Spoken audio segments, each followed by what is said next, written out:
አብዛኛው አፍሪካ እና ህንድ በኮሎኒ የገዛችው እንግሊዝ ናት እና ህንዶች የእንግሊዝን ሃይማኖት አልተቀበሉም፣ የእንግሊዝን አለባበስ አልተቀበሉም፣ የእንግሊዝን ቋንቋ አልተቀበሉም፣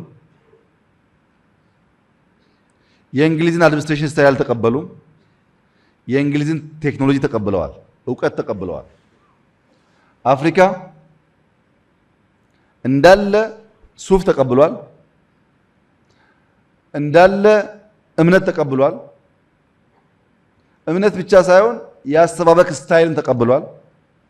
ቴክኖሎጂና ዕውቀትን አልተቀበለም። ኢትዮጵያ ለምሳሌ የዛሬ 100 ዓመት ልብስ ኢምፖርት አታረግም። የሚገርም የሸማ ጥበብ ልምምድ ነበራት። ጃፓኖች የዛሬ 100 ዓመት ሻማ እየሰሩ የሻማ መስሪያ መንገዱን ወደ ቶዮታ መኪና ፋብሪካ አሳደጉት። እኛ እየናቅነው እየሰደብነው ሸማውን ትተን የሰው ሱፍ ውስጥ ገብተን ቀረን። መውሰድ የሚገባንን ወስደን መማር ጥሩ ነገር ነው። ኢንዲፔንደንት የሚባል ነገር የለም። ኢንተርዲፔንደንት መማማር ያስፈልጋል። ያለህን ጥለህ የሰው መውሰድ ግን ብዙ አስፈላጊ አልነበረም። በርካታ የአፍሪካ ሀገር እንደዛ ነው።